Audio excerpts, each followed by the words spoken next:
এর জন্য পৃথিবীর কোন ওলি আল্লাহ দেহ মোবারক কখনোই মাটিতে খাওয়ার কোন এখতিয়ার নাই। আরে বাবা জাহাঙ্গীরের যে সাধক এই নবাবগঞ্জ কলাকুপার, তার নাম হচ্ছে বাবা আজিজ মাস্তান। এই আজিজ মাস্তানের দেহটা 1 বছর পরে উঠাইছে, এটা যুগান্তরের পেপারে আসছে, একটা পশমেরও কিছু হয় না। বাবা জাহাঙ্গীরের গোলাম, গোলামেরই এই দরজা। আকার কি দরজা, আকার কি দরজা। আমি আমার বাপেরটাও কইতে পারি, কিন্তু মাইক পাইছি থেকে আবার আপনারা কইবেন বাপের প্রচার করতেছে। আমার বাবার দেহ নষ্ট হয় না।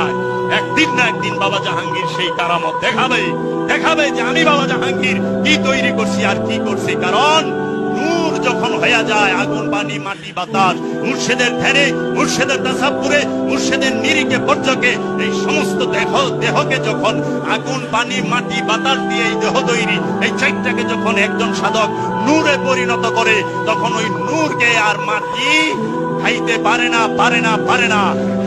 ইটা মাটির থেকেই তৈরি, মাটি দিয়ে ইটা তৈরি হয়, কিন্তু ইটারে মাটির ভিতরে রাখলে জীবনে ইটা খাইতে পারে না মাটিতে। কেন? ইটা পুইরা শক্ত হয়ে গেছে গা, পুইরা রূপ চেঞ্জ করছে, এর লেগা মাটি ইটারে খাইতে পারে না, নামও পাল্টাইছে। তখন আর মাটি কয় না, ইটা কয়। ইটা কয় কেন? পুরছে দেখা, আর পুরনের আগে ওইটা মাটি আসছিল। এর জন্য মুর্শিদের প্রেমে যে